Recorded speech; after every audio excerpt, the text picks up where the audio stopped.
کہ ہم ہمارے کانسٹیٹیوشن کو پڑھیں، اس کے پریامبل کو پڑھیں اور اپنے آئیڈینٹی کو مضبوطی کے ساتھ تھام کر اس دنیا اور آخرت میں اچھے انسان بننے کی کوشش کریے۔ آج ہم دیکھتے ہیں کہ حجاب کے معاملے میں کئی باتیں ہوتی ہیں، آئیڈینٹی کے اوپر سوال کیا جاتا ہے۔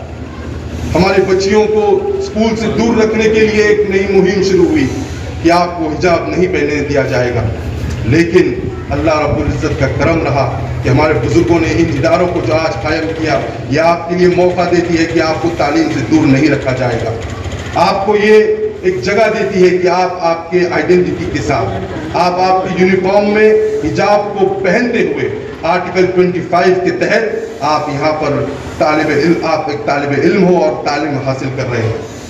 یہ کانسٹیٹیوشن کی وجہ ہے، اللہ سبحانہ و تعالیٰ نے کام کیا، اس کام کو جو ہمارے بزرگوں نے اس کو آگے بڑھایا، اللہ ان بزرگوں کو اس کا جزائے خیر دے۔ میں بار بار ان کا نام اس لیے لے رہا ہوں کیونکہ میں ان حالات کو جب دیکھتا ہوں تو مجھے ان بزرگوں کے کام کی یاد آتی ہے کہ اگر وہ کام اس وقت نہیں کرتے تو شاید آج ہمیں تعلیم سے محروم ہونا پڑتا۔ آج اسی کے ساتھ ساتھ ہم دیکھ رہے ہیں کہ ہم جن حالات سے گزر رہے ہیں، ان حالات میں ہم سب کو چاہیے کہ ہم یونٹی کے ساتھ، محبت اور خلوص کے ساتھ ایک اچھے اخلاقی طور پر اچھے ہم سٹیزن ہندوستان کے کس طرح بن سکتے ہیں، اس پر کام ہو۔ ہماری بچیاں جب ایجوکیشن ایکسپو میں جو اورنگ آباد میں ہوا، عبدالوحید صاحب وہاں پر جو کتابات تھے، اس کتاب میں سب سے زیادہ اگر کتابوں کو لینے کا کام کیا تو وہ ہمارے وہاں پر خواتین، ہماری بچیاں، ہماری بہنوں نے لیا۔ یہ میسج دیتا ہے کہ ہمارے مسلم بچیاں تعلیم کی طرف رخ کر رہی ہیں اور تعلیم کو تھام رہی ہیں۔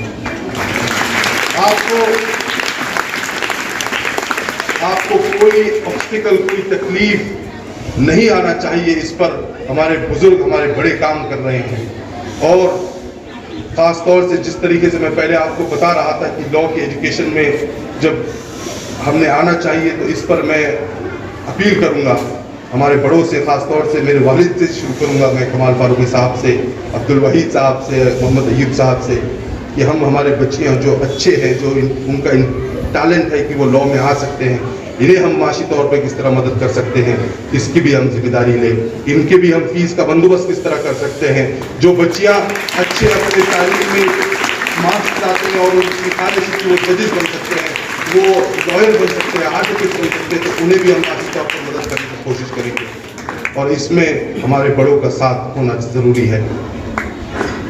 میں آپ لوگوں کا زیادہ وقت نہیں لوں گا، لیکن آپ لوگوں سے اپیل بار بار کر رہا ہوں کہ آپ تعلیم کے میدان میں آگے بڑھیے۔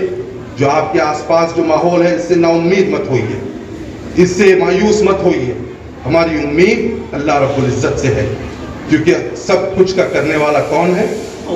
اللہ، اور ہمارا یقین اس اللہ پر کامل ہے کہ اللہ جو ہوگا اللہ کی مرضی سے ہوگا، اور کوئی ہمارا کوئی بگاڑ نہیں سکتا۔ ہم سب کو چاہیے کہ ہم اس عہد کے ساتھ اٹھیں کہ ہم ہمارے اس وقت کو پازیٹیولی استعمال کریں گے۔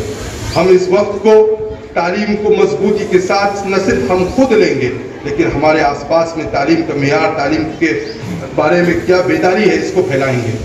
آپ سب مسلمانوں کے ایمبیسڈرز ہیں، آپ سب ہندوستان کے ایمبیسڈرز ہیں، آپ پہ ذمہ داریاں بہت ہیں، اور خاص طور پر یہاں پر زیادہ بچیاں، زیادہ خواتین ہیں۔ بچے کا، کوئی بھی بچے کا اصل مدرسہ، اصل تعلیم وہ لیتا ہے اپنی ماں کی گود سے۔ تو آپ لوگ کے پر جو ذمہ داری دی اللہ تعالیٰ نے آپ کو، جو درجہ آپ کا جو سب سے زیادہ رکھا، وہ کچھ اس کے پیچھے وجہ رہی۔ آپ لوگ جو کام انجام دے سکتے ہو، وہ بحیثیت آدمی وہ کام نہیں کر سکتا۔ میری ماں نے جو مجھے تعلیمات دی، اسی کی وجہ ہے کہ آج میرے اپنی زندگی میں کامیاب ہو سکا۔ جو ہماری بہن، جو جس طرح میں نے پہلے کہا آپ لوگوں کو کہ خواتینوں کا جو رول ہوتا ہے وہ بہت اہم کردار ادا کرتے ہیں۔ اس رول کو دھیان میں رکھتے ہوئے، ایک اچھی ذمہ داری کو دھیان میں رکھتے ہوئے آپ کو کام کرنا ہے اور عہد کرنا ہے کہ ہم ہندوستان کو مضبوط کس طرح کریں گے۔ میں آپ لوگوں کا زیادہ وقت نہیں لوں گا، آخر میں ایک ہی ریکویسٹ کروں گا کہ آپ لوگ میرے لیے بھی دعا کریں کہ اللہ میرے ذریعے قوم اور ملت کے لیے، اس ملک کے لیے اچھا کام لے. اور ہمارے بزرگوں کے لیے میں پھر سے اپیل کروں گا کہ ان کے لیے دعا کریے. ہمارے یہاں پر عبدالوحید صاحب، محمد ایوب صاحب اور تمام لوگ جو کام کر رہے ہیں یہ قابل مبارکباد ہیں. اور اسی کے ساتھ میں اپنی جگہ لیتا ہوں. خدا حافظ. جے ہند.